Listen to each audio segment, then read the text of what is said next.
കേരളത്തിൻ്റെ സാമ്പത്തിക സ്ഥിതിയെക്കുറിച്ച് ചർച്ച ചെയ്യുന്ന അർത്ഥവിചാരത്തിൻ്റെ പുതിയൊരു എപ്പിസോഡിലേക്ക് എല്ലാവർക്കും സ്വാഗതം.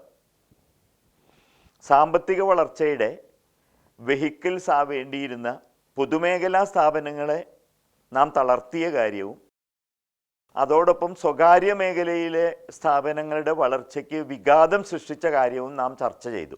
മറ്റ് ഉൽപാദന ഘടകങ്ങളുടെ കാര്യത്തിൽ ഇപ്പോൾ ഉദാഹരണമായിട്ട് മൂലധനം, ഇതുപോലുള്ള കാര്യങ്ങളിൽ നമ്മൾക്ക് പറ്റിയ പാളിച്ചകളെക്കുറിച്ചൊന്ന് വിശദമാക്കാമോ? കേരളത്തെ സംബന്ധിച്ചിടത്തോളം നോക്കുകയാണെങ്കിൽ കഴിഞ്ഞ ഒരു 50 വർഷം മൂലധനമാക്കാവുന്ന സമ്പാദ്യം നമുക്ക് അൺലിമിറ്റഡായിട്ട് ലഭ്യമായിരുന്നു.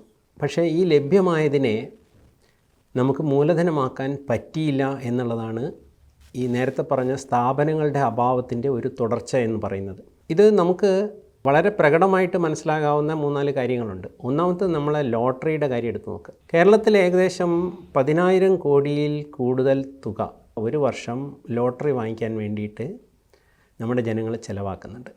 അപ്പോൾ ഈ 10,000 കോടി രൂപ എന്ന് പറഞ്ഞാൽ അവരുടെ മറ്റുവിധ ചിലവുകൾ കഴിഞ്ഞിട്ട് അവർ മിച്ചം വയ്ക്കുന്ന പൈസയാണ്. ഈ 10,000 കോടി നമുക്ക് മൂലധനമായിട്ട് കൺവെർട്ട് ചെയ്യാൻ പറ്റുമായിരുന്നെങ്കിൽ അതുകൊണ്ട് എന്തെല്ലാം കാര്യങ്ങൾ ചെയ്യാമായിരുന്നു എന്നുള്ളത് നമുക്ക് ചിന്തിക്കാം. പക്ഷേ ഈ ലോട്ടറി ആയിട്ട് വാങ്ങുമ്പോൾ ഇതിൽ വളരെ ചുരുങ്ങിയ ഒരു സംഖ്യ മാത്രമേ സമ്മാനമായിട്ട് കിട്ടുന്നുള്ളൂ. ആ സമ്മാനം കിട്ടുന്നത് തന്നെ ഒരു മില്യണിൽ ഒരാൾക്കോ, വലിയ സമ്മാനങ്ങളാണെങ്കിൽ 1 മില്യൺ ഒരാൾക്ക്, ചെറിയ സമ്മാനങ്ങളാണെങ്കിൽ അത് 1,00,000 ഒരാൾക്ക് എന്നുള്ള പ്രോബബിലിറ്റിയിൽ മാത്രമേ എത്തുന്നുള്ളൂ. അതേസമയം ഇത് മൂലധനമായിട്ട് ഷെയറായിട്ട് സ്വരൂപിച്ചിട്ട് എന്തെങ്കിലും കാര്യങ്ങൾ നമ്മൾ ഉൽപ്പാദന ഉന്മുഖമായിട്ടുള്ള കാര്യങ്ങൾക്ക് വേണ്ടി നിക്ഷേപിച്ചിരുന്നെങ്കിൽ എല്ലാവർക്കും ഇതിൽ പണം നിക്ഷേപിച്ച ഒന്നൊഴിയാതെ എല്ലാവർക്കും അത് പല മടങ്ങായിട്ട് തിരിച്ചു കിട്ടാനുള്ള സാധ്യത ഉണ്ടായിരുന്നു. ഇവിടെ സമൂഹത്തിൻ്റെയും സർക്കാരിൻ്റെയും ധാർമ്മിക പിന്തുണ മാത്രമേ അത്തരം സംരംഭങ്ങൾക്ക് ആവശ്യമുള്ളൂ. സർക്കാരിൻ്റെ ഒരു ചെലവ് പോലും ആവശ്യമില്ല. അപ്പോൾ നമ്മൾ ഒരു വശത്ത് സാമൂഹ്യ സമത്വം ലക്ഷ്യമായിട്ട് കാര്യങ്ങൾ പറയുകയും അതേസമയം ലക്ഷക്കണക്കിന് ആൾക്കാരിൽ നിന്നും മൂലധനമാകാവുന്ന പണം സമാഹരിച്ചെടുത്ത് ചുരുങ്ങിയ ചില വ്യക്തികൾക്ക് കൊടുക്കുകയും ചെയ്യുക എന്ന ഒരു വിരോധാഭാസമാണ് ഇവിടെ കാണുന്നത്. ഇത് ഒന്നാമത്തെ കാര്യം. ഇനി രണ്ടാമത്, ഇതിനേക്കാളും എത്രയോ മടങ്ങാണ് ഭൂമിയിലും സ്വർണത്തിലുമായിട്ട് ഇൻവെസ്റ്റ് ചെയ്ത് പോകുന്നത് നമ്മൾ പറഞ്ഞിട്ടുള്ളത്. തുടക്കത്തിൽ ആദ്യത്തെ എപ്പിസോഡിൽ നമ്മൾ പറഞ്ഞു മറ്റെവിടെയും നിക്ഷേപിക്കാനില്ലാത്തതുകൊണ്ട് ഭൂമിയിൽ നിക്ഷേപിക്കുകയും അത് കാരണം ഭൂമിയുടെ വില കൂടുകയും ചെയ്തു എന്ന് പറഞ്ഞു. രണ്ടാമത്തെ കാര്യം എന്ന് പറയുന്നത് ഗോൾഡാണ്. നമ്മുടെ സ്വർണ്ണ കച്ചവടക്കാരുടെ അസോസിയേഷൻ തന്നെ അഡ്മിറ്റ് ചെയ്യുന്ന കണക്കുകളനുസരിച്ചിട്ട് ഏകദേശം 1,00,000 കോടി രൂപയുടെ സ്വർണ്ണ വ്യാപാരം കേരളത്തിൽ നടക്കുന്നുണ്ട്. ഇറക്കുമതിയുടെ കണക്കെടുത്ത് നോക്കുകയാണെങ്കിൽ ഇന്ത്യയിൽ വരുന്നതിൻ്റെ 20% ഗോൾഡ്, 50,000 കോടി രൂപയ്ക്ക് തുല്യമായിട്ടുള്ള ഗോൾഡ് കേരളമാണ് ഉപയോഗിക്കുന്നത്.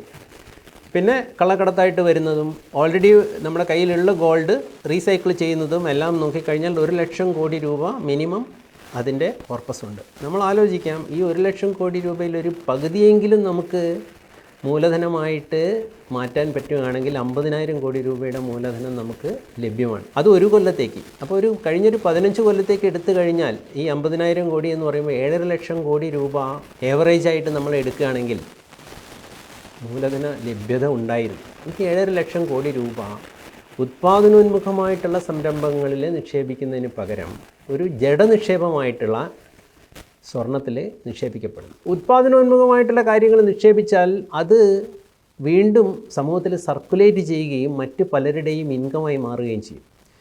ഗോൾഡിൽ വരുമ്പോൾ അത് ജഡനിക്ഷേപമായി കിടക്കുന്നതുകൊണ്ട് ഫർദർ സർക്കുലേഷൻ ഓഫ് മണി അതിൽ ഉണ്ടാകുന്നില്ല എന്നുള്ളതാണ്. അതിൻ്റെ പുറത്തേക്കുള്ള ഡ്രെയിനിനെ പറ്റി മറ്റൊരിക്കൽ പറയാം. അപ്പോൾ ഈ രീതിയിൽ 7,50,000 കോടി രൂപയെങ്കിലും കഴിഞ്ഞ ഒരു 15 വർഷം കൊണ്ട് ഈ ഗോൾഡിൻ്റെ ഉപഭോഗം പകുതിയായിട്ട് നമ്മൾ കുറച്ചിരുന്നെങ്കിൽ നമുക്ക് മൂലധനമായിട്ട് കൺവെർട്ട് ചെയ്യാൻ പറ്റുമായിരുന്നു.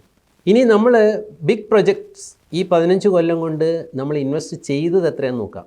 നമ്മൾ കഴിഞ്ഞ 15 വർഷമായിട്ട് കേരളത്തിൽ ഉണ്ടായിട്ടുള്ള വലിയ പ്രൊജക്ട്സ് നോക്കിക്കഴിഞ്ഞാൽ, ഒന്ന് കൊച്ചിയിലെ പുതിയ Vallarpadam container terminal, info park, Kochi metro, വിഴിഞ്ഞം തുറമുഖം.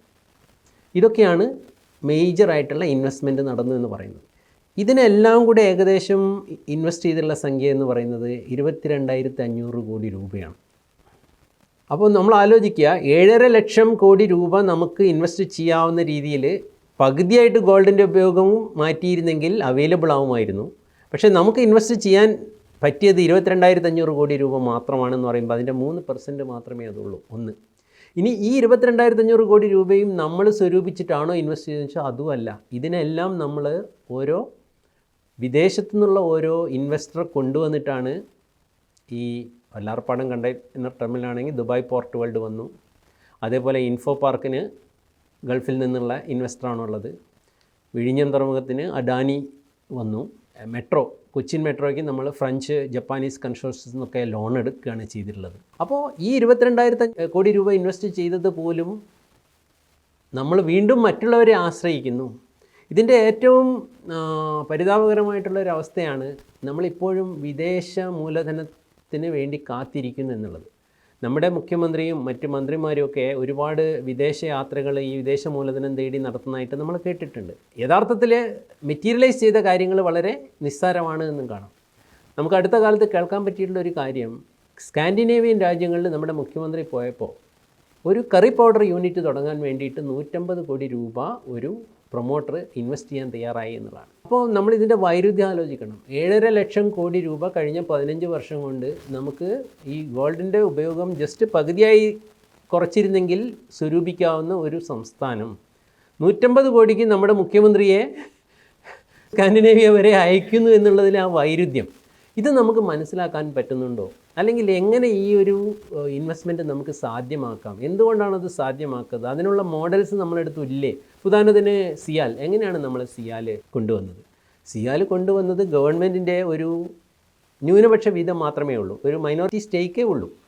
ഇതിൽ ഈ സിയാലിൽ ഭൂരിപക്ഷവും ഇൻവെസ്റ്റേഴ്സിൻ്റെ അടുത്ത് നിന്ന് കൊണ്ടുവന്നാണ്. ഇതേപോലെയുള്ള പബ്ലിക് പ്രൈവറ്റ് പാർട്ണർഷിപ്പിലൂടെ നമുക്ക് ഒരുപാട് സ്ഥാപനങ്ങൾ കൊണ്ടുവരികയും നമ്മുടെ വിവിധ പ്രൊജക്റ്റുകൾ നടപ്പാക്കാൻ നമുക്ക് കഴിയുകയും ചെയ്യുമായിരുന്നു. അങ്ങനെയാണെങ്കിൽ ഈ ഡെഡ് ഇൻവെസ്റ്റ്മെൻറ്റിലേക്ക് പോകുന്ന പണം പ്രൊഡക്റ്റീവായിട്ടുള്ള ഇൻവെസ്റ്റ്മെൻറ്റിലേക്ക് തിരിച്ചു വിടാനും മൂലധനം നമ്മുടെ ജനങ്ങളിൽ നിന്ന് തന്നെ സ്വരൂപിക്കാനും കഴിയുമായിരുന്നു. മൂലധനം നമ്മുടെ ജനങ്ങളിൽ നിന്ന് സ്വരൂപിക്കുമ്പോൾ ഗുണം എന്താണ്? അതിൻ്റെ പ്രതിഫലം അല്ലെങ്കിൽ അതിൽ നിന്നുണ്ടാകുന്ന ലാഭം അത് വീണ്ടും നമ്മുടെ എക്കണോമിയിൽ തന്നെ നിലനിൽക്കുന്നു എന്നുള്ളതാണ്. നമ്മൾ വിദേശ മൂലധനത്തിൻ്റെ ആണ് ഇൻവെസ്റ്റ്മെൻറ്റ് നടക്കുന്നതെങ്കിൽ അതിൻ്റെ ലാഭവിഹിതവും പുറത്തേക്കാണ് പോകുന്നത്. മൂന്നാമത്തെ ഒരു കാര്യം എന്താണെന്ന് വെച്ചാൽ, ഈ രീതിയിൽ നമ്മൾ വിഭവസമാഹരണം നടത്തുകയാണെങ്കിൽ സർക്കാരിൻ്റെ കടബാധ്യതയായിട്ട് അത് മാറുന്നില്ല.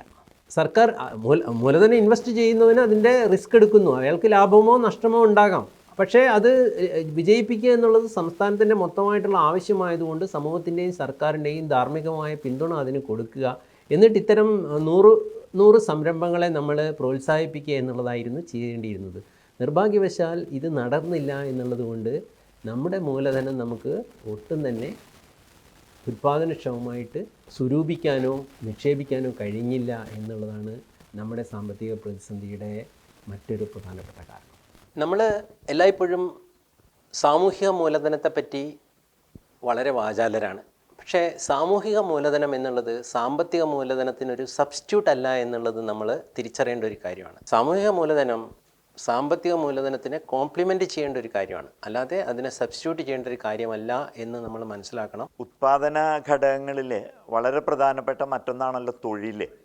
തൊഴിലിൻ്റെ കാര്യത്തിൽ നാം എന്താ ചെയ്തത്? ഉത്പാദന പ്രക്രിയയിൽ നമ്മൾ വളരെ പുറകോട്ടാണ് എന്നുള്ളതുകൊണ്ട് അതിൽ നിന്ന് ലഭ്യമാവേണ്ട തൊഴിലവസരങ്ങൾ വളരെ കുറവാണ് നമുക്ക്. പക്ഷേ ഉള്ള തൊഴിലവസരങ്ങൾ പോലും നമുക്ക് പ്രയോജനപ്പെടുത്താൻ പറ്റുന്നില്ല എന്നുള്ളതാണ് ഇവിടെ ശ്രദ്ധിക്കേണ്ട കാര്യം. ഏറ്റവും അവസാനം ലഭ്യമായ കണക്കുകളനുസരിച്ചിട്ട് കേരളത്തിൽ വന്ന് തൊഴിലെടുക്കുന്ന അന്യസംസ്ഥാന തൊഴിലാളികളുടെ കണക്ക് 30 ലക്ഷത്തിലധികമാണ്. ഇവിടെയുള്ള തൊഴിലില്ലായ്മയുടെ സംഖ്യയും ഏകദേശം ഇതിന് ഐഡൻറ്റിക്കലാണ്. 30 ലക്ഷം പേര് വന്ന് തൊഴിലെടുക്കുമ്പോഴോ അവർ പുറത്തേക്ക് അയക്കുന്ന പണം എന്ന് പറയുന്നത് തന്നെ 30,000 കോടി രൂപയോളമുണ്ട്. അപ്പം ഫസ്റ്റ് എപ്പിസോഡിൽ നമ്മൾ പറഞ്ഞിരുന്നു, സാധനങ്ങളുടെ അകത്തേക്കും പുറത്തേക്കും ഉള്ള ഫ്ലോയിൽ നമുക്ക് വളരെ വലിയ നെഗറ്റീവ് ഉണ്ട്. കാരണം ഏകദേശം 50,000-ൻ്റെ താഴെ മാത്രം നമ്മൾ പുറത്തേക്ക് അയക്കുമ്പോൾ 1.5 ലക്ഷം കോടിയിലധികം നമ്മൾ ഇങ്ങോട്ട് വരുന്നു എന്ന് പറഞ്ഞു. അപ്പോൾ ആ ഒരു ഡെഫിസിറ്റ് കാരണമുള്ള ഡ്രെയിനിന് പുറമെയാണ് ഈ നമുക്ക് ലേബർ എന്നുള്ള രീതിയിൽ നമ്മുടെ തന്നെ സംസ്ഥാനത്തിനകത്ത് റീറ്റെയിൻ ചെയ്യാമായിരുന്ന 30,000 കോടി രൂപ വീണ്ടും പുറത്തേക്ക് പോകുന്നു എന്നുള്ളത്. അപ്പോൾ ഇത് തടയാൻ നമുക്ക് പറ്റുന്നില്ല, അല്ലെങ്കിൽ ഈ ലഭ്യമായിട്ടുള്ള തൊഴിലവസരങ്ങൾ നമ്മുടെ നാട്ടിലുള്ള തൊഴിലില്ലാത്തവർക്ക് ഉപയോഗിക്കാൻ പറ്റുന്നില്ല എന്നുള്ളത് മറ്റൊരു പ്രശ്നമാണ്. ഇത് കാരണം വീണ്ടും നമുക്ക് റിസോഴ്സ് ഡ്രെയിൻ വരുന്നു എന്നുള്ളതാണ്. ഈ രീതിയിൽ തൊഴിലവസരങ്ങൾ വേണ്ടത്ര ഇല്ലാതിരിക്കുകയും ഉള്ള തൊഴിലവസരങ്ങൾ തന്നെ ഉപയോഗിക്കാൻ പറ്റാതിരിക്കുകയും ചെയ്യുന്നത് പുറത്തുനിന്ന് നമ്മുടെ അടുത്തേക്ക് വരുന്ന റെമിറ്റൻസ് കൊണ്ടുള്ള വരുമാനം ഇവിടെ റീറ്റെയിൻ ചെയ്ത് സർക്കുലേറ്റ് ചെയ്യുന്നതിനെ വീണ്ടും ബാധിക്കുന്നു. അത് നമ്മുടെ ആളുകളിലേക്ക് എത്താതെ മറ്റുള്ളവരുടെ വരുമാനമായിട്ട് പുറത്തേക്ക് പോകുന്നു എന്നുള്ളതാണ്. അതായത് തൊഴിൽ എന്നുള്ള ഒരു അനുകൂല സാഹചര്യത്തെയും നമ്മുടെ എക്കണോമിയുടെ ഡെവലപ്മെൻറ്റിന് വേണ്ടിയിട്ട് നമുക്ക് ലിവറേജ് ചെയ്യാൻ പറ്റുന്നില്ല എന്നുള്ളതാണ് ഇവിടെ കാണുന്നത്. ഇത് ഒരു ഭയാനകമായ കണക്കാണ്. അതായത് കേരളത്തിൻ്റെ ജനസംഖ്യയുടെ ഒരു 10% തൊഴിലെടുക്കുന്നവരാണ് ഇവിടെ ഉള്ളതെന്ന് മനസ്സിലാക്കി. ഈ ജനസംഖ്യയിൽ തന്നെ ഏതാണ്ട് ഒരു 20-25% തൊഴിലെടുക്കുന്നവരുണ്ടാവും.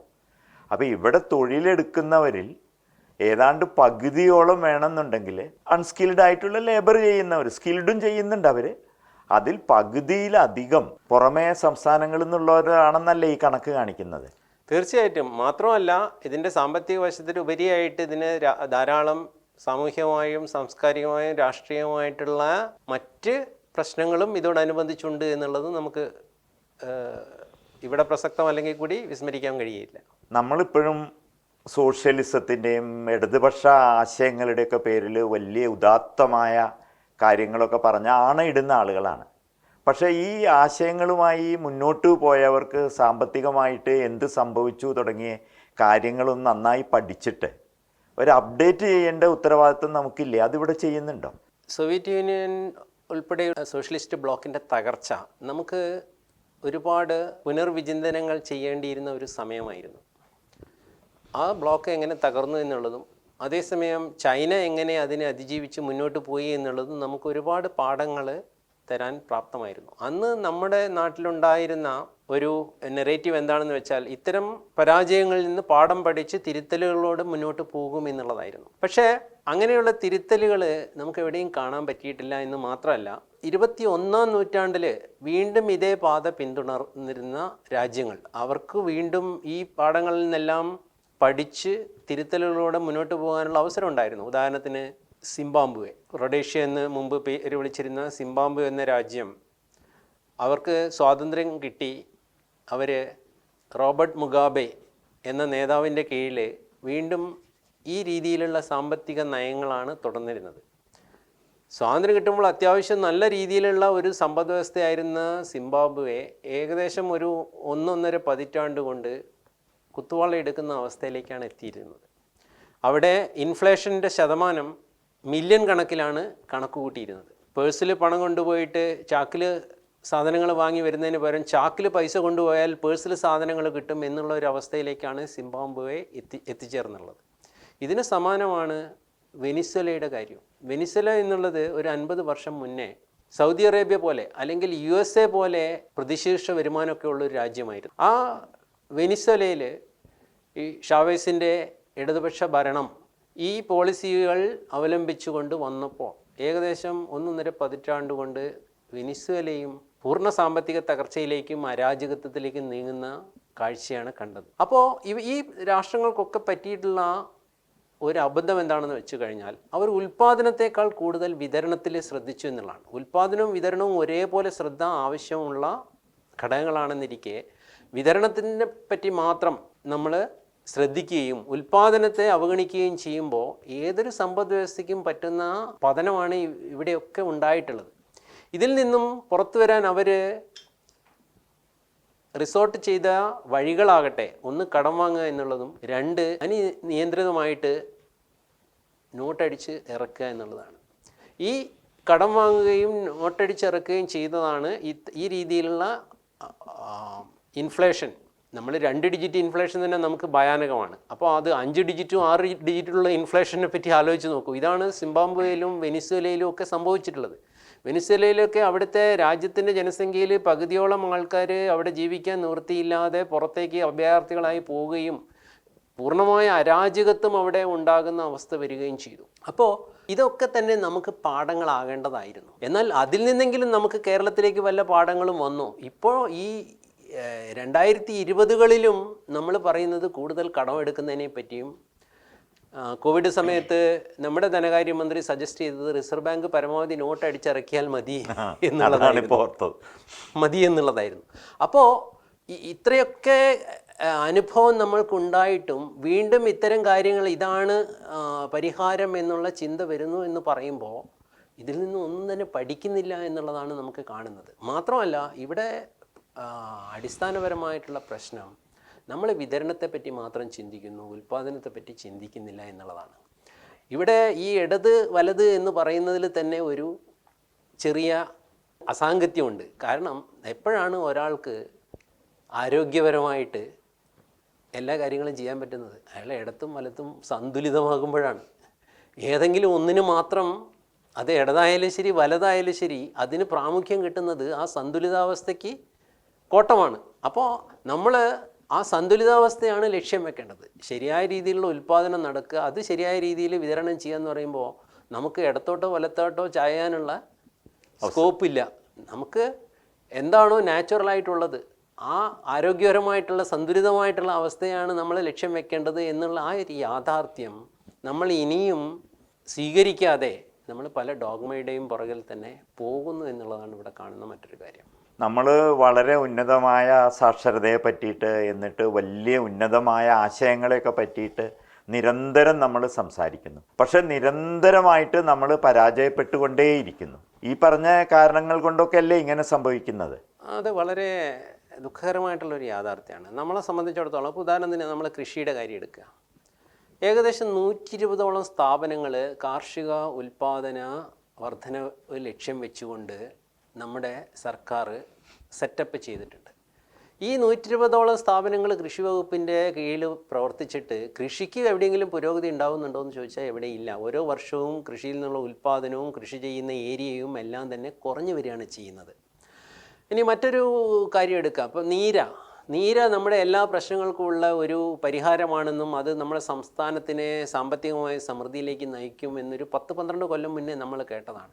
ഈ 12 കൊല്ലം കഴിഞ്ഞിട്ടും അത് ഒരു സ്ഥലത്തും മുന്നോട്ട് പോയതായിട്ട് നമുക്ക് കാണാൻ പറ്റില്ല. ഇപ്പോൾ ആരും അതിനെപ്പറ്റി പറയുന്നതിനില്ല. അപ്പോൾ എന്തുകൊണ്ടാണ് നമുക്ക് നല്ല ആശയങ്ങൾ ഉണ്ടായിട്ടും നല്ല ടെക്നിക്കൽ സപ്പോർട്ട് നമ്മൾ ലഭ്യമാക്കിയിട്ടും എന്ത് ചെയ്യണം, എങ്ങനെ ചെയ്യണം എന്നുള്ള നോഹോ വേണ്ടത്ര സമൂഹത്തിലേക്ക് കൊടുക്കാനുള്ള ഇനീഷ്യേറ്റീവ്സ് ഉണ്ടായിട്ടും ഒന്നും സംഭവിക്കാത്തത് എന്ന് നോക്കുമ്പോഴാണ് എന്ത് ചെയ്യണം, എങ്ങനെ ചെയ്യണം എന്നുള്ളതിനെ കൂടുതൽ ആര് ചെയ്യണം എന്നുള്ളത് കൂടി ഇവിടെ പ്രസക്തമാണ്. അവിടെയാണ് നമ്മൾ നേരത്തെ മിസ്സായ വെഹിക്കിൾസിൻ്റെ ഇമ്പോർട്ടൻസ് എന്നുള്ളത് കാണുന്നത്. ഈ ആര് എന്നുള്ളതിൽ നമ്മൾ വേണ്ടത്ര ഇമ്പോർട്ടൻസ് കൊടുക്കാത്തതാണ്. എന്ത് ചെയ്യണം, എങ്ങനെ ചെയ്യണം എന്ന് പറയുന്നുണ്ട്, പക്ഷെ ഇത് ആര് ചെയ്യണം എന്നുള്ളതിന് മാത്രം ഒരു മറുപടിയില്ല എന്നുള്ളതാണ്. ഇനി മറ്റൊരു കാര്യം കൂടി നോക്കാം. ഇതേപോലെ തന്നെ നമ്മൾ പലപ്പോഴും സൗജന്യങ്ങൾക്ക് വേണ്ടിയിട്ടുള്ള താല്പര്യം വളരെ കൂടുതലാണ്. എല്ലാ കാര്യവും സൗജന്യമായിട്ട് നമുക്ക് കിട്ടുക എന്നുള്ളത്, അല്ലെങ്കിൽ കുറഞ്ഞ വിലയ്ക്ക് കിട്ടുക എന്നുള്ളതിന് നമ്മൾ ഇമ്പോർട്ടൻസ് കൊടുത്തിട്ട് നമ്മൾ ഉദ്ദേശശുദ്ധിയോട് കൂടി ചെയ്യുന്ന പല കാര്യങ്ങളും നമുക്ക് പരാജയമായിട്ടാണ് വരുന്നത്. മലയാളത്തിലൊരു ചൊല്ലുണ്ട്, ശുദ്ധൻ ദുഷ്ടൻ്റെ ഫലം ചെയ്യുമെന്ന്. ഇതാണ് പലപ്പോഴും ഈ ഉദ്ദേശശുദ്ധി കൊണ്ട് പ്രാക്ടിക്കലായിട്ടുള്ള ജയപരാജയങ്ങളെ പരിഗണിക്കാതെ നമ്മൾ ചെയ്യുന്ന കാര്യങ്ങൾ നമ്മളെ എത്തിക്കുന്നത് അവിടെയാണ്. ഒരു റീസെൻ്റ് ആയിട്ടുള്ള ഉദാഹരണം പറയാം. ഒരു 2-3 കൊല്ലം മുമ്പ് നമ്മുടെ സർക്കാർ കൊണ്ടുവന്നുള്ളൊരു പരിപാടിയാണ് 20 രൂപയ്ക്ക് മീൽസ് കൊടുക്കുക എന്നുള്ളത്. എന്താണ് ഈ 20 രൂപയ്ക്ക് മീൽസ് കൊടുക്കുക എന്നുള്ളത്? ഒന്നാമത് നമ്മൾ ചിന്തിക്കേണ്ട ഒരു കാര്യം, നമ്മുടെ സംസ്ഥാനത്ത് നീതി ആയോഗിൻ്റെ കണക്കനുസരിച്ച് അതിദാരിദ്ര്യം എന്നുള്ളത് 1% താഴെയുള്ളൂ, 1% താഴെയുള്ളൂ അതിദാരിദ്ര്യം എന്നുള്ളത്. അതേസമയം സാധാരണഗതിയിൽ കൂലി കിട്ടുന്ന ആൾക്കാരെ സംബന്ധിച്ചിടത്തോളം അവർക്കൊരു ഉച്ചഭക്ഷണത്തിനുള്ള പണം അതിൽ നിന്ന് മാറ്റി വെക്കുക എന്നുള്ളത് അത്ര വലിയൊരു വിഷമമുള്ള കാര്യമല്ല. അപ്പോൾ ഒരുപാട് 50 രൂപയ്ക്ക് ഊണ് കിട്ടുന്ന ഒരുപാട് ഹോട്ടലുകൾ നമ്മുടെ നാട് നിറച്ചുകൊണ്ടായിരുന്നു. അത് അവർ കടം വാങ്ങിയിട്ടോ അല്ലെങ്കിൽ അവർ സ്വന്തം മൂലധനം ഇറക്കിയിട്ടോ ആൾക്കാരെ വെച്ചിട്ട് ഒക്കെ അത് സെറ്റപ്പായി നടത്തിക്കൊണ്ട് വരുമ്പോൾ പെട്ടെന്നൊരു സുപ്രഭാതത്തിൽ ഒരു ഡിസ്റപ്ഷനാണ് ഈ 20 റുപ്പീസ് മീൽ കൊണ്ട് വരുന്നത്. അപ്പോഴെന്താവുന്നു, 20 റുപ്പീസ് മീൽ പെട്ടെന്ന് വേറൊരു കുടുംബശ്രീയൊക്കെ വെച്ചുകൊണ്ട് ഇത് ചെയ്യുമ്പോൾ ഇതുവരെ ഈ സെറ്റപ്പ് ചെയ്തിരുന്ന ആൾക്കാരെ സംബന്ധിച്ചിടത്തോളം അത് വയബിൾ അല്ലാതായി മാറുകയും അത് പരാജയപ്പെടുകയും ചെയ്യും. അതേസമയം ഈ 20 റുപ്പീസിൻ്റെത് സസ്റ്റെയിൻ ചെയ്യാൻ പറ്റിയോ? ഇല്ല. കാരണം സർക്കാരിന് ഈ രീതിയിലുള്ള സാമ്പത്തിക പ്രതിസന്ധിയും വരുമാനക്കുറവും കാരണം ഈ പറഞ്ഞിരിക്കുന്ന രീതിയിലുള്ള സബ്സിഡി എല്ലാവർക്കും എത്തിക്കാനും ഈ 20 റുപ്പീസിൻ്റെ മീൽസ് കൊണ്ടുപോകാനും അതും പറ്റിയില്ല. ശരിക്കും പറഞ്ഞാൽ 20 രൂപയുടെ ഊണും ഇല്ലാതെയായി, 50 രൂപയുടെ ഊണും ഇല്ലാതെയായി എന്നുള്ളതാണ് ഇവിടെ ഉണ്ടായിട്ടുള്ളത്. അപ്പോൾ ഇവിടെ നമ്മൾ ശ്രദ്ധിക്കേണ്ട ഒരു കാര്യം എന്താണെന്ന് വെച്ചാൽ എല്ലാം സൗജന്യമായിട്ട് കിട്ടുക എന്നുള്ളതല്ല പ്രധാനപ്പെട്ടത് ഒരു നല്ല എക്കണോമിയുടെ ലക്ഷണം. ഒരു നല്ല എക്കണോമിയുടെ ലക്ഷണം നിങ്ങൾ കൊടുക്കുന്ന പണത്തിനുള്ള മൂല്യം കിട്ടുക എന്നുള്ളതാണ്. ആ മൂല്യം കിട്ടുന്നുണ്ടോ എന്നുള്ളതാണ് പ്രധാനം, അല്ലാതെ സൗജന്യമായിട്ട് കിട്ടുക എന്നുള്ളതല്ല. അപ്പം നമ്മളൊരു സാമ്പത്തിക പുരോഗതി ആഗ്രഹിക്കുന്ന ഒരു ജനതയായിട്ട് മാറണമെങ്കിൽ ഈ എല്ലാം ഫ്രീ ആയിട്ട് കിട്ടുക എന്നുള്ള ആ ഒരു മനോഭാവത്തിൽ നിന്ന് നമ്മുടെ ജനങ്ങളും സർക്കാരും ഇത് തന്നെ മോചിതരാകേണ്ടതുണ്ട്. ഇവിടെ സർക്കാരിന് ഈ ഒരു ചിന്താഗതി പ്രൊമോട്ട് ചെയ്യുന്നതിൽ ഒരു പങ്കുണ്ട്. സർക്കാരിന് മാത്രമല്ല, രാഷ്ട്രീയ പാർട്ടികൾക്ക് പങ്കുണ്ട്. ഉദാഹരണത്തിന് നമ്മൾ കോവിഡിൻ്റെ സമയത്ത് കണ്ടു, സിനിമാ താരങ്ങളുടെ വീട്ടിൽ വരെ കിറ്റ് കൊണ്ടുപോയി കൊടുക്കുന്നത് എന്തോ വലിയ കാര്യമായിട്ട്, അതും ഫ്രീ ആയിട്ട്. വലിയ വലിയ ഫ്ലാറ്റുകളിൽ കോടീശ്വരന്മാരായിരിക്കുന്ന ആൾക്കാർക്ക് വരെ അന്ന് ഫ്രീ ആയിട്ട് കിറ്റ് കൊടുക്കും. ഇതിൻ്റെയൊക്കെ ആവശ്യം എന്തായിരുന്നു എന്ന് ചോദിച്ചു കഴിഞ്ഞാൽ ഒന്നും ഇല്ല.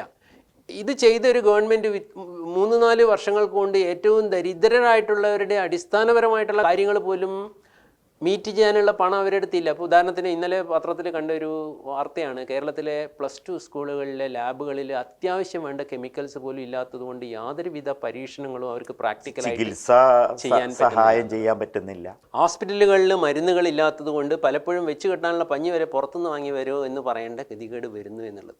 അപ്പോൾ ഇത് ഒരു പ്ലാനിങ് ഒരു ഗവൺമെൻറ്റിനെ സംബന്ധിച്ചിടത്തോളം നമ്മൾ 5 കൊല്ലം കഴിഞ്ഞാൽ എന്തായിരിക്കും, 10 കൊല്ലം കഴിഞ്ഞാൽ എന്താണ്, അടുത്ത കൊല്ലം ഇവിടെ ഒരു 5 മാസം കഴിഞ്ഞാൽ എന്താണ് എന്നുള്ളതിന് പോലും ഒരു പ്ലാനിങ്ങും ഇല്ലാത്ത രീതിയിലാണ് നമ്മൾ മുന്നോട്ട് പോകുന്നത്. മാത്രമല്ല, കോവിഡിൻ്റെ സമയത്ത് നമ്മൾ കുറേയും കൂടി കാര്യങ്ങളെ നിയന്ത്രണത്തോടു കൂടി കാര്യങ്ങൾ ചെയ്യേണ്ടിയിരുന്നു. കാരണം നമ്മുടെ വരവിലും ഒക്കെ വലിയ ബുദ്ധിമുട്ടുകൾ വന്നിരുന്നൊരു കാര്യമാണ് ഗവൺമെൻറ്റിനെ സംബന്ധിച്ചിടത്തോളം. ആ സമയത്താണ് നമ്മൾ ഈ രീതിയിലുള്ള അനാവശ്യമായിട്ടുള്ള ആർഭാടങ്ങൾ. അപ്പോൾ സൗജന്യമായിട്ട് കാര്യങ്ങൾ ചെയ്യേണ്ടത് ആവശ്യമുള്ള സ്ഥലത്ത് മാത്രം ചെയ്യുക, അല്ലാത്തവർക്ക് അത് വാങ്ങിക്കാനുള്ള പർച്ചേസിങ് പവർ ഉണ്ടാക്കുക, അതിന് വേണ്ട ഉത്പാദനവും തൊഴിലവസരവും സൃഷ്ടിക്കുക എന്നുള്ളതാണ് ഒരു സർക്കാരിൻ്റെ അടിസ്ഥാനപരമായിട്ടുള്ള കർത്തവ്യമെന്നും, അല്ലാതെ എല്ലാവർക്കും എല്ലാം ഫ്രീ ആയിട്ട് ലഭ്യമാക്കുക അല്ല എന്നുള്ളത് ഇത്രയും പാഠങ്ങളിൽ നിന്ന്, ഉദാഹരണങ്ങളിൽ നിന്ന് നമ്മൾ പഠിച്ചിട്ടില്ലെങ്കിൽ നമുക്ക് ഈ സാമ്പത്തിക പ്രതിസന്ധിയിൽ നിന്ന് ഒരിക്കലും മോചിതരാവാൻ പറ്റില്ല എന്നുള്ളതാണ് മറ്റൊരു കാര്യം. ഈ ക്ഷേമ പെൻഷനുകളുടെ കാര്യത്തിൽ ഇന്നലെയൊക്കെ നമ്മൾ രസകരമായ വാർത്തകൾ കാണുന്നുണ്ടായി. ഗസറ്റഡ് ഓഫീസേഴ്സ്, പ്രൊഫസേഴ്സ്, റിട്ടയർ ചെയ്തിട്ടുള്ള ഇത്തരത്തിൽ ആളുകൾ വാങ്ങുന്നത്. ഞാൻ ബാങ്കിൽ ജോലി ചെയ്ത ഒരാൾ എന്നുള്ള നിലയ്ക്ക് ഇപ്പോൾ നമ്മൾ കൊടുക്കുന്ന ക്ഷേമ പെൻഷൻ്റെ ഒരു 4/1 മാത്രം യഥാർത്ഥത്തിൽ മതിയാവും എന്ന് എനിക്ക് തോന്നുന്നുണ്ട്. കാരണം 30 ലക്ഷത്തിൻ്റെ കാറിലാണ് 1200 രൂപ വാങ്ങാൻ വേണ്ടി ആളുകൾ വരുന്നത്. അത്തരക്കാരിത് വാങ്ങുന്നുണ്ട്. അതും ശ്രദ്ധിക്കേണ്ട ഒരു കാര്യമല്ലേ? ശരിയാണ്. ആക്ച്വലി ഈ നേരത്തെ പറഞ്ഞ കാര്യമായിട്ട് ഇത് വളരെയധികം ബന്ധപ്പെട്ടിരിക്കുന്നു. ഈ രീതിയിലുള്ള വൈരുദ്ധ്യങ്ങളാണ് നമുക്ക് എല്ലാ സ്ഥലത്തും കാണാൻ പറ്റുന്നത്. നേരത്തെ പറഞ്ഞു 30-35 ലക്ഷം ജനങ്ങൾ ഇവിടെ തൊഴിലില്ലാതെ ഇരിക്കുന്നു, അതേസമയം അത്ര സമാനമായിട്ടുള്ള നമ്പറുകൾ പുറത്തുനിന്ന് ഇവിടെ വന്ന് തൊഴിൽ ചെയ്യുന്നു എന്ന് പറഞ്ഞതുപോലെ തന്നെയാണ് ഈ ക്ഷേമ പെൻഷൻ്റെ കാര്യവും. 0.6% മാത്രം അതിദരിദ്രരുള്ള ഒരു സംസ്ഥാനമായിരുന്നു. ഇവിടെ നേരത്തെ ഈ പെൻഷൻ വാങ്ങിയിരുന്നവരുടെ എണ്ണം ഏകദേശം 30-35 ലക്ഷത്തിന് ഇടയ്ക്കേ ഉണ്ടായിരുന്നുള്ളൂ. 3.5 കോടി ജനങ്ങളുള്ള കേരളത്തിൽ ഒരു കുടുംബത്തിൽ ഏവറേജ് 5 പേരുണ്ട് എന്ന് കണക്ക് കൂട്ടിയാൽ തന്നെ 70 ലക്ഷം കുടുംബങ്ങളാണ് കേരളത്തിൽ ഏകദേശം ഉണ്ടാവുക. ഈ 70 ലക്ഷം കുടുംബങ്ങളിൽ 30-35 ലക്ഷം കുടുംബങ്ങൾക്ക് പെൻഷൻ കിട്ടിയിരുന്നു, 35 ലക്ഷത്തോളം പേർക്ക് കിട്ടിയിരുന്നു എന്ന് പറഞ്ഞു കഴിഞ്ഞാൽ അപൂർവം ചില കേസിൽ ഒരേ കുടുംബത്തിൽ ഒന്നിലധികം ആൾക്കാർക്ക് കിട്ടുന്നുണ്ടാകും. അപ്പോൾ പകുതിയോളം കുടുംബങ്ങൾക്ക് കിട്ടിയിരുന്നു എന്നുള്ളതാണ്. അപ്പോൾ എല്ലാവിധ ജീവിത നിലവാര സൂചികകളിലും മുന്നിലാണെന്ന് അവകാശപ്പെടുന്ന അതിദാരിദ്ര്യം 1%-ൽ കുറച്ച് മാത്രമുള്ള ഒരു സംസ്ഥാനത്ത് ഈ എണ്ണം ഇരട്ടിയാക്കി വർദ്ധിപ്പിക്കേണ്ട കാര്യമുണ്ടായിരുന്നു എന്നുള്ളത് ഒന്ന്.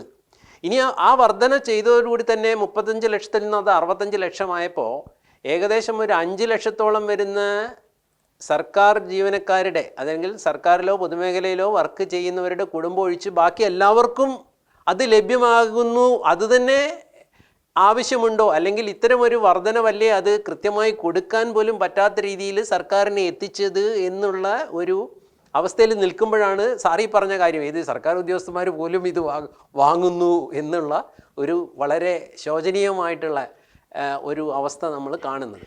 അപ്പോൾ ഈ സൗജന്യങ്ങൾ അത് യഥാർത്ഥത്തിൽ അർഹിക്കുന്നവരിലേക്ക് മാത്രം ചുരുക്കുക എന്നതിന് പകരം ഈ സൗജന്യങ്ങൾ എന്നും ഒരു പ്രാക്ടീസ് ആക്കുക, അല്ലെങ്കിൽ അതൊരു സ്ഥിരമായിട്ടുള്ളൊരു പരിപാടിയാക്കുക. അതിൽ നിന്നും ആൾക്കാരെ മോചിപ്പിച്ചിട്ട് അത് എത്രയും പെട്ടെന്ന് വളരെ ചുരുങ്ങിയ ഒരു പെർസെൻറ്റേജ് അത് അത്യാവശ്യമുള്ളവരിൽ മാത്രം എത്തിക്കുന്നതിന് പകരം അതാണ് നമ്മുടെ മാർഗം എന്നുള്ളൊരവസ്ഥയിലേക്ക് വരുന്നു എന്നുള്ളതാണ് നമ്മുടെ സംസ്ഥാനം പോകുന്ന പാതയുടെ ഒരു വലിയ പ്രശ്നം. ഇവിടെ നമുക്ക് ഇതുമായിട്ട് ബന്ധപ്പെട്ട ഉദാഹരണങ്ങൾ കാണാം. ഭരിക്കുന്ന ഒരു പ്രധാന കക്ഷിയുടെ സംസ്ഥാനത്തെ ഏറ്റവും പ്രമുഖ നേതാവ്, അവരുടെ സെക്രട്ടറി തന്നെ പറയുകയുണ്ടായി, ഈ ക്ഷേമ പെൻഷൻ കിട്ടാൻ വേണ്ടിയിട്ട് ആര് കാത്തു നിൽക്കുന്നു? ആ വീടുകളിലെ യുവാക്കൾ കാത്തു നിൽക്കുന്നു അവരുടെ പോക്കറ്റ് മണിക്ക്. ഇതെന്തൊരു ദയനീയമായിട്ടുള്ള അവസ്ഥയാണ്. മുത്തശ്ശനോ മുത്തശ്ശിക്കോ ക്ഷേമ പെൻഷൻ കിട്ടിയിട്ട് അതിൽ നിന്ന് പോക്കറ്റ് മണി എടുത്തിട്ട് വേണം അധ്വാനിക്കാൻ കഴിവുള്ള യുവാക്കൾ അവരുടെ കാര്യങ്ങൾ നടത്തേണ്ടത് എന്ന് പറയുമ്പോൾ എങ്ങോട്ടാണ് നമ്മൾ ഓറിയൻറ്റ് ചെയ്യുന്നത് എന്നുള്ളതാണ്. നേരത്തെ പറഞ്ഞു, ഇത്രയും ആൾക്കാർ തൊഴിലിവിടെ വന്ന് ചെയ്യുമ്പോൾ നമ്മൾ തൊഴിലില്ലാതിരിക്കുന്നു.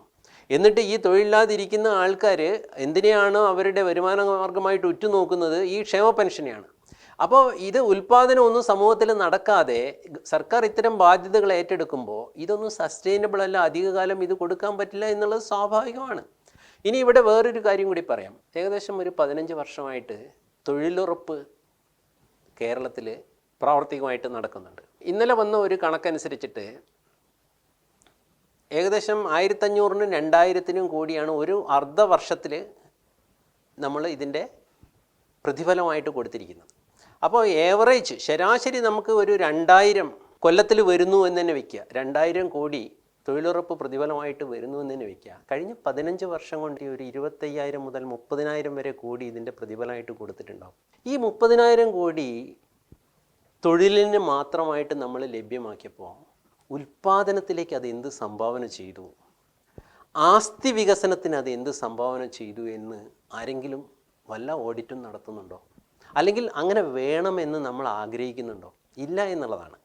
അപ്പോൾ ഇത് ഒരു താൽക്കാലികമായിട്ടുള്ളൊരു സംഗതിയാണ്. ഇങ്ങനെയൊന്ന് ലഭ്യമാണെങ്കിൽ അത് നമ്മുടെ ഉൽപ്പാദന പ്രക്രിയയ്ക്ക് എത്രമാത്രം അതിനെ ഉപയോഗപ്പെടുത്താം, അതിൽ നിന്ന് നമുക്ക് എത്ര ആസ്തി വികസനം നടത്താം എന്ന് നോക്കുന്നതിന് പകരം ഇത് കാലാകാലം ഇങ്ങനെ വന്നുകൊണ്ടിരിക്കും, അത് തന്നെയാണ് നമ്മുടെ വരുമാനം എന്നുള്ള ഒരു രീതിയിലേക്കാണ് നമ്മൾ കൊണ്ടുവരുന്നത്. അപ്പോൾ നമ്മൾ ഈ തൊഴിലുറപ്പ് വരുമാനമായാലും ശരി, കുടുംബ പെൻഷൻ ആയാലും ശരി, ഇതെല്ലാം ഇങ്ങനെ വന്നുകൊണ്ടിരിക്കും. ഇതിൽ നിന്നൊക്കെയുള്ള വരുമാനത്തിൽ നിന്ന് മതി നമ്മുടെ സർവൈവൽ എന്നുള്ള ഒരു മാനസികാവസ്ഥയിലേക്ക് പോകുന്നു എന്നുള്ളതാണ്. നമ്മൾക്ക് ലഭ്യമായിട്ടുള്ള മൂലധനത്തിനെയോ അല്ലെങ്കിൽ നമുക്ക് ലഭ്യമായിട്ടുള്ള തൊഴിൽ ശേഷിയെയോ ഉപയോഗിച്ച് ഉൽപ്പാദനം നടത്തുകയും ആ ഉൽപ്പാദനത്തിലൂടെ സമൃദ്ധിയിലേക്ക് നീങ്ങുകയും അത് എല്ലാവർക്കും തൊഴിലിനും വരുമാനത്തിനുമുള്ള മാർഗമായി മാറുകയും ചെയ്യുന്ന ഒരു ജനതയാവുന്നതിൽ നിന്നും നമ്മളെ തടസ്സപ്പെടുത്തുന്നത് എന്നുള്ളതാണ് നമുക്കിവിടെ കാണാൻ പറ്റുന്നത്. ഈ തൊഴിലുറപ്പിൻ്റെ കാര്യം പറഞ്ഞപ്പോഴാണ് ഈയിടെ കൃത്യമായിട്ട് നമ്മുടെ പല സംസ്ഥാനങ്ങളുടെയും കാര്യം പറഞ്ഞൊരു ലേഖനം വായിച്ചിരുന്നു. ഈ തൊഴിലുറപ്പിന് അവർക്ക് കിട്ടുന്ന കാശ് അവർ പച്ചക്കറി ഉത്പാദനത്തിന് വേണ്ടി ഉപയോഗിക്കുന്നു എന്നാണ് പറഞ്ഞത്. അങ്ങനെ അവരുടെ സംസ്ഥാനത്തെ വെജിറ്റബിൾസിൻ്റെ കാര്യത്തിൽ അവർ സ്വയം പര്യാപ്തമാക്കുന്നു. ഈ ഒരു സംഖ്യ നമ്മുടെ സംസ്ഥാനം പ്രത്യേകിച്ച് ഇവരെ കൊണ്ട് പച്ചക്കറി കൃഷിക്ക് ഉപയോഗപ്പെടുത്തിയെന്ന് വയ്ക്കുക. തമിഴ്നാട്ടിൽ നിന്ന് ഒരു പച്ചക്കറിയും വരേണ്ട ആവശ്യം ഇവിടെ വരില്ലായിരുന്നല്ലോ. അല്ല, ഇത് എല്ലാ രംഗത്തും നമ്മൾ ഇൻപുട്ടായിട്ട് കൊടുക്കുന്ന കാര്യങ്ങൾക്ക് പ്രൊപ്പോർഷനേറ്റ് ആയിട്ടുള്ളൊരു ഔട്ട്പുട്ട് ഉണ്ടെങ്കിൽ മാത്രമേ അവിടെ പ്രൊഡക്ടിവിറ്റി ഉറപ്പുവരുത്താൻ പറ്റുള്ളൂ. പ്രൊഡക്ടിവിറ്റി ഉറപ്പുവരുത്തിയാൽ മാത്രമേ നമുക്ക് എന്തുണ്ടാവുള്ളൂ, സമൃദ്ധി ഉറപ്പുവരുത്താൻ പറ്റുള്ളൂ, അതേ സസ്റ്റെയിൻ ചെയ്യാൻ പറ്റുള്ളൂ. അക്കാര്യത്തിൽ നമുക്ക് ഒരു താല്പര്യമോ ലക്ഷ്യമോ ഇല്ല എന്നുള്ളതാണ് അടിസ്ഥാന പ്രശ്നം. ഇവിടെ ഞാൻ ഇന്നലെ നമ്മുടെ സംസ്ഥാനത്തെ ഒരു സെക്രട്ടറി തലത്തിലുള്ള ഒരാളുടെ ഒരു അഭിമുഖം കേൾക്കുകയുണ്ടായി. അദ്ദേഹം പറയാണ്, ഒരു യൂണിവേഴ്സിറ്റിയിൽ അദ്ദേഹം VC ആയിരുന്നു. അവിടെ ഓട്ടോമേഷൻ നടപ്പാക്കിയപ്പോൾ അവിടെ അതുവരെ ഉണ്ടായിരുന്ന അസിസ്റ്റൻസ് അങ്ങനെയുള്ള പോസ്റ്റുകളിൽ 3-1 പേരെ പിന്നെ ആവശ്യമുള്ളൂ. പക്ഷേ 3-1 പേരെ ആവശ്യമുള്ളെങ്കിലും ആരെയും കുറയ്ക്കാൻ പറ്റില്ല. ഒന്നാമത് എടുത്ത ആൾക്കാർ ഒഴിവാക്കാൻ പറ്റില്ല. പിന്നെ മാത്രമല്ല എത്ര അസിസ്റ്റൻ്റ് ഉണ്ടോ അതിലെ 1/3 അടുത്ത പോസ്റ്റ്, അതിൻ്റെ 1/3 അടുത്ത പോസ്റ്റ് എന്നുള്ളതുകൊണ്ട് ഇത് ടോപ്പ് വരെയുള്ള എല്ലാവരുടെയും അഫക്റ്റ് ചെയ്യും. അപ്പോൾ ഈ ഓട്ടോമേഷൻ എല്ലാം നടത്തിയാലും ഈ സ്ട്രക്ചർ എല്ലാം അതുപോലെ നിലനിർത്തുക എന്നുള്ളതാണ് നമ്മുടെ യൂണിവേഴ്സിറ്റീസിലായാലും സർക്കാരിലായാലും പൊതുമേഖലാ സ്ഥാപനങ്ങളിലായാലും കോർപ്പറേഷനുകളിലായാലും എല്ലാം തന്നെ നടക്കുന്നത്. ഇവരിൽ നിന്നും ഈ കൊടുക്കുന്ന ശമ്പളത്തിന് അല്ലെങ്കിൽ അവർക്കുള്ള റെമ്യൂണറേഷൻ അനുസരിച്ചിട്ടുള്ള ഒരു ഔട്ട്പുട്ട് അതിനെ ബാലൻസ് ചെയ്യുക എന്നുള്ളത് നമ്മുടെ ഒരു ലക്ഷ്യമല്ല.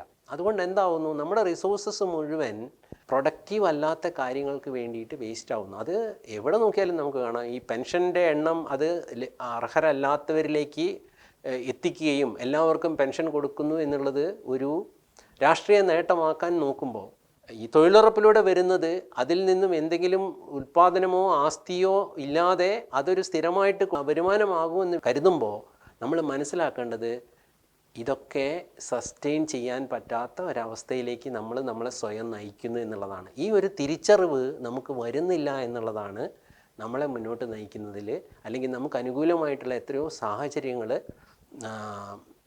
ഭാവാത്മകമായിട്ട് ഉപയോഗിക്കുന്നതിൽ നിന്നും നമ്മളെ തടയുന്നത്. ഇപ്പോൾ ഭാവാത്മകമായി എന്ന് പറഞ്ഞതുകൊണ്ട് പറയുന്നതാണ്, ലോകത്തെ എവിടെ നോക്കിയാലും സാമ്പത്തികമായിട്ട് നല്ല സ്ഥിതിയിൽ നിൽക്കുന്ന ഏത് രാഷ്ട്രത്തെ നോക്കിയാലും അവിടുത്തെ പ്രസ്ഥാനങ്ങളാവട്ടെ, അവിടെ ഉപയോഗിക്കുന്ന മുദ്രാവാക്യങ്ങളാവട്ടെ എല്ലാം പ്രോ ആയിരിക്കും. നമ്മളിവിടെ കേൾക്കുന്നത് മുഴുവൻ ആൻറ്റിയാണ് പ്രോയ്ക്ക് പകരം. അത് മാത്രമല്ല, ഭാവാത്മകമായി ചിന്തിക്കുന്നതിനും പ്രവർത്തിക്കുന്നതിനും പകരം നിഷേധാത്മകമായി മാത്രമാണ് നമ്മൾ ചെയ്യുന്നത്. എന്താ നമ്മൾ ഇങ്ങനെ ആവാൻ കാരണം? ഇപ്പം നമ്മുടെ മുദ്രാവാക്യങ്ങൾ കഴിഞ്ഞ കുറേ കാലമായിട്ട് നമ്മൾ ശ്രദ്ധിച്ചറിയാം. നമ്മൾ എന്തിനാണ് സമരം ചെയ്യുന്നത്, അല്ലെങ്കിൽ ചിന്തിക്കുന്നത്, അല്ലെങ്കിൽ നമ്മുടെ കൺസേൺ എന്തിനെ പറ്റിയാണ്? വിലക്കയറ്റത്തിനെതിരെ, തൊഴിലില്ലായ്മയ്ക്കെതിരെ, എല്ലാം നമ്മൾ എതിരെയാണ്. ആൻറ്റി എന്നുള്ളതാണ് നമ്മുടെ മുദ്രാവാക്യം തന്നെ. അപ്പോൾ എന്താണ് ഈ വിലക്കയറ്റത്തിനെതിരെ എന്താ നമുക്ക് ചെയ്യാൻ പറ്റുക, അല്ലെങ്കിൽ തൊഴിലില്ലായ്മയ്ക്കെതിരെ എന്താ നമുക്ക് ചെയ്യാൻ പറ്റുക? അതേസമയം നമ്മൾ ഈ ആൻറ്റിക്ക് പകരം പ്രോ പ്രൊഡക്ഷൻ, ഉൽപ്പാദനോന്മുഖം എന്ന ഒരു നിലപാട് സ്വീകരിക്കുന്നെങ്കിൽ ഉൽപ്പാദനം നടക്കുമ്പോൾ എന്ത് വരും? സാധനങ്ങളുടെ ലഭ്യത കൂടും. ലഭ്യത കൂടുമ്പോൾ എന്ത് വരും? വിലക്കയറ്റം എന്നുള്ളത് വില കുറയും. കാരണം ഡിമാൻഡും സപ്ലൈ ആണ് വില കയറ്റം ഉണ്ടാക്കുന്നതും വില കുറയ്ക്കുന്നതും. അതേപോലെ ഉൽപ്പാദനം കൂടുമ്പോൾ അതിൻ്റെ മറ്റൊരു ബൈ പ്രൊഡക്റ്റ് എന്താണ്? കൂടുതൽ തൊഴിലവസരങ്ങളാണ്. അപ്പോൾ തൊഴിലില്ലായ്മയ്ക്കെതിരെയോ വിലക്കയറ്റത്തിനെതിരെയോ നമ്മൾ സമരം ചെയ്യുകയല്ല വേണ്ടത്, ഉൽപ്പാദനോന്മുഖമായിട്ട് പ്രവർത്തിക്കുക എന്നുള്ളതാണ് വേണ്ടത്. കാരണം അതിൻ്റെ ബൈ പ്രൊഡക്റ്റാണ് ഈ പ്രശ്നങ്ങളൊക്കെ സോൾവ് ചെയ്യുക എന്നുള്ളത്. അപ്പോൾ ആ രീതിയിൽ ഭാവാത്മകമായിട്ട് ചിന്തിക്കാതെ എല്ലാം നെഗറ്റീവായിട്ട് ചെയ്തു. ഇതിൻ്റെ കാരണം എന്താണെന്ന് വെച്ചാൽ ഇതിലൊന്നും നമുക്കൊരു റോളും ഇല്ല എന്ന് നമ്മൾ വിശ്വസിക്കുന്നു എന്നുള്ളതാണ്. ഞാൻ നേരത്തെ ആദ്യത്തെ എപ്പിസോഡിൽ പറഞ്ഞു, നമ്മുടെ രാഷ്ട്രീയ ചക്രം വളരെ വലുതും സാമ്പത്തിക ചക്രം വളരെ ചെറുതും എന്നുള്ളത് വീണ്ടും വീണ്ടും ഓർമ്മിക്കേണ്ട ഘട്ടങ്ങൾ വരുന്ന ഇതുകൊണ്ടാണ്. ഒരു രാഷ്ട്രത്തെ സമൃദ്ധമാക്കുന്നത് അവിടുത്തെ ജനങ്ങൾ തന്നെയാണ്. അവരുടെ റിസോഴ്സസ് ഉപയോഗിച്ചിട്ട് അവർ ഉൽപ്പാദനം നടത്തുമ്പോഴാണ് ഇതൊക്കെ ഉണ്ടാകുന്നത്. അപ്പോൾ നമ്മൾ വിലക്കയറ്റത്തെപ്പറ്റി പരാതി പറയുന്ന കേട്ടാൽ നമുക്കതിൽ നിന്ന് മനസ്സിലാവുന്നത്, ഇതെല്ലാം നമ്മൾ ഉദ്ദേശിക്കുന്ന വിലയ്ക്ക്, ഉദ്ദേശിക്കുന്ന ക്വാളിറ്റിക്ക് നമ്മുടെ മുന്നിൽ എത്തിക്കേണ്ടത് മറ്റാരുടെയോ ഉത്തരവാദിത്തമാണ്. നമുക്കിതിലൊന്നും ഒരു റോളും ഇല്ല. അപ്പോൾ വിലക്കയറ്റം എന്ന് പറഞ്ഞാൽ അതൊരു അവസരമാണ്. എന്താണ്? ഞാൻ ഇത് ഉൽപ്പാദിപ്പിച്ച് ഇവിടെ കൊടുക്കുകയാണെങ്കിൽ എനിക്ക് ഈ വിലയ്ക്ക്, അല്ലെങ്കിൽ ഇതിലും കുറഞ്ഞൊരു വിലയ്ക്ക് കൊടുത്താലും അത് കൊടുക്കാനുള്ള അവസരമുണ്ട് എന്നാണ് വിലക്കയറ്റം നമ്മളോട് പറയുന്നത്. It is N indication only. അതെന്ത് ചെയ്യണം? അത് ഉപയോഗിക്കാൻ തയ്യാറായിട്ടുള്ള ഒരു സംരംഭക വർഗം അവിടെ ഉണ്ടാകണം. അല്ലെങ്കിൽ ആർക്കെങ്കിലും ഉപയോഗിക്കാൻ തയ്യാറാകുന്ന ആരെങ്കിലും അത് ഉപയോഗപ്പെടുത്തണം. അത് ഉപയോഗപ്പെടുത്തിയാൽ എന്ത് വരും? ഈ മൂലധനത്തിന് അതിലേക്ക് തിരിച്ചുവിടാൻ പറ്റും, ഈ തൊഴിൽ ശേഷി അതിൽ തിരിച്ചുവിടാൻ പറ്റും, അതിലൂടെ ഉൽപ്പാദനം വരും. ഉൽപ്പാദനം വരുമ്പം ലഭ്യത കൂടും, ലഭ്യത കൂടുമ്പം വില കുറയും, അത് എല്ലാവർക്കും കിട്ടാനുള്ള സാഹചര്യം വരും. മാത്രമല്ല ഇൻ ദ പ്രോസസ് അത് വാങ്ങാനുള്ള വരുമാനവും എല്ലാവരിലേക്കും എത്തും. ഇതാണ് സാമ്പത്തിക പുരോഗതിക്കുള്ള വഴി എന്ന് മനസ്സിലാക്കാതെ വിലക്കയറ്റത്തിനെതിരെ ഇപ്പം നമ്മൾ 50 കൊല്ലം മുന്നേ എന്താ വിലക്കയറ്റത്തിന് ചെയ്തത്? സപ്ലൈകോയിന് സർക്കാരിൻ്റെ ഫണ്ട് കൊടുത്ത് സാധനങ്ങൾ വാങ്ങി വില കുറച്ച് സബ്സിഡിയിൽ വെക്കുകയാണ്. ഈ 50 വർഷം കഴിഞ്ഞിട്ടും അത് തന്നെയാണ് ചെയ്യുന്നത്. ഇതൊക്കെ താൽക്കാലികമായിട്ട് ഒരു ക്രൈസിസിൽ മാത്രം ചെയ്യേണ്ട കാര്യങ്ങൾ അതെന്താവുന്നു? അത് ഒരു സ്ഥിരം പരിപാടിയായി മാറുന്നു. അപ്പോൾ ഇവിടെയൊക്കെ കണ്ടതാണ്, തൊഴിലുറപ്പ് എന്നുള്ളത് ദാരിദ്ര്യ നിർമ്മാർജ്ജനത്തിന് താൽക്കാലികമായിട്ട് വേണ്ട ഒരു അവസ്ഥയാണ്. അത് നമ്മൾ വിചാരിക്കുന്നത് കാലാകാലവും ഇതങ്ങനെ വരുന്നുള്ളതാണ്. പെൻഷൻ എന്നുള്ളതും കാലാകാലം വരും. അതിനെ എല്ലാ ഫാമിലീസിനെയും കൊടുക്കുക. അപ്പോൾ ഇതെല്ലാം എവിടുന്ന് വരുന്നു? ഇതൊക്കെ കൊടുക്കാനുള്ള പണം എവിടുന്ന് വരുന്നു? ഉൽപ്പാദനം നടന്നാൽ മാത്രമേ സമ്പദ് വ്യവസ്ഥയ്ക്ക് ശക്തി ഉണ്ടാവുകയുള്ളൂ എന്നും ആ ശക്തിയാണ് നമുക്ക് വിതരണത്തിന് ഉപയോഗിക്കാൻ പറ്റുക എന്നുള്ളൊരു തിരിച്ചറിവില്ലാതെ വിതരണത്തെപ്പറ്റി മാത്രം നമ്മൾ ചിന്തിക്കുകയും ഉൽപ്പാദനത്തെപ്പറ്റി ചിന്തിക്കാതിരിക്കുകയും ചെയ്യുന്നു എന്നുള്ളതാണ് ഇവിടെ അടിസ്ഥാനപരമായിട്ട് സംഭവിക്കുന്നത്. സിംബാബ്വേക്കും വെനിസ്വേലയ്ക്കും എല്ലാം പറ്റിയ പരാജയത്തിൻ്റെ ഏറ്റവും അവസാനത്തെ ഒരു പതിപ്പായിരുന്നു നമ്മൾ ശ്രീലങ്കയിൽ കണ്ടത്. ശ്രീലങ്കയിൽ ഇങ്ങനെ ഒരു പ്രശ്നമുണ്ടായപ്പോൾ പലരും കേരളത്തിൻ്റെയും സ്ഥിതി ഏകദേശം സമാനമാണ് എന്ന ഒരു മുന്നറിയിപ്പ് കൊടുത്തപ്പോൾ നമ്മളുടെ ഉൽപ്പാദന വ്യവസ്ഥ വളരെ ദുർബലമാണെന്നും ശക്തമായിട്ടുള്ള ഒരു രാഷ്ട്രത്തിൻ്റെ ഭാഗമായതുകൊണ്ടാണ് നമുക്ക് ഈ സാധനങ്ങളെല്ലാം ലഭ്യമാകുന്നത് എന്നും നമ്മൾ ഇക്കാര്യം ശ്രദ്ധിക്കേണ്ടതാണെന്നുള്ള ഒരു അഭിപ്രായം ഇവിടെ ഉണ്ടായപ്പോൾ അതിൽ എന്തെങ്കിലും ഒരു ശ്രദ്ധ കൊടുക്കുന്നതിന് പകരം നമ്മുടെ ധനകാര്യമന്ത്രി ചെയ്തത് ശ്രീലങ്കൻ്റെ ഗതി ഇന്ത്യക്കും വരുമെന്ന് കേന്ദ്ര ധനകാര്യമന്ത്രിയെ ഓർമ്മിപ്പിക്കുകയാണ് ചെയ്തത്. ഇത് എത്രത്തോളം അപഹാസ്യമാണ്. ഇന്ത്യ 10ാം സ്ഥാനത്ത് നിന്നും 5ാം സ്ഥാനത്തേക്ക് ഇതിനകം കുതിച്ചുയർന്ന വളർന്നുകൊണ്ടിരിക്കുന്ന ഒരു സമ്പദ് വ്യവസ്ഥയാണ്. സാമ്പത്തിക ഉപരോധം ഇന്ത്യക്കെതിരെ ഏർപ്പെടുത്തിയ പോലും യാതൊരു വിധത്തിലും അത് നമ്മളെ ബാധിക്കാതെ പിടിച്ചു നിൽക്കാൻ പറ്റിയിട്ടുള്ള ഉൽപ്പാദന വ്യവസ്ഥയുള്ള ശക്തിയുള്ള ഒരു രാഷ്ട്രമാണ്. പക്ഷേ നമ്മുടെ സംസ്ഥാനത്തെ സംബന്ധിച്ചിടത്തോളം നമ്മുടെ അതിർത്തികൾ 2 ദിവസം അടഞ്ഞു കിടന്നാൽ നമ്മുടെ അടുത്ത് ഒരു സാധനവും ഇല്ല എന്നുള്ളതാണ് യാഥാർത്ഥ്യം. അപ്പോൾ അങ്ങനെ ഇരിക്കെ ഇത്രയധികം സാമ്പത്തികമായിട്ടുള്ള ദുർബലാവസ്ഥയിൽ ഫ്രജൈലായി നിൽക്കുന്ന ഒരു സംസ്ഥാന ഗവൺമെൻറ് അതിൽ നിന്നും തങ്ങൾ മനസ്സിലാക്കേണ്ട കാര്യങ്ങൾ മനസ്സിലാക്കുന്നതിന് പകരം കേന്ദ്രത്തിനോട് ശ്രീലങ്കയെ കണ്ട് നിങ്ങൾ പഠിക്കണം എന്ന് പറഞ്ഞു കഴിഞ്ഞാൽ അത് എത്രത്തോളം അപഹാസ്യമാണ് എന്ന് മാത്രമല്ല നമ്മുടെ രാഷ്ട്രീയ സാമ്പത്തിക നേതൃത്വത്തിനെ മറ്റുള്ളവർ ഏത് രീതിയിൽ കാണാൻ ഇടയാക്കും എന്നുള്ളൊരു കാര്യം കൂടി നമ്മൾ പരിഗണിക്കേണ്ടതാണ്. നമ്മുടെ പ്രസ്ഥാനങ്ങളും നമ്മുടെ മുദ്രാവാക്യങ്ങളുമെല്ലാം ഭാവാത്മകമാവട്ടെ എന്ന് നമുക്ക് ആശിക്കാം. ഇതുമായി ബന്ധപ്പെട്ട മറ്റു കാര്യങ്ങളുമായി അടുത്ത എപ്പിസോഡിൽ നമുക്ക് വീണ്ടും കാണാം. എല്ലാവർക്കും നമസ്കാരം. നമസ്കാരം.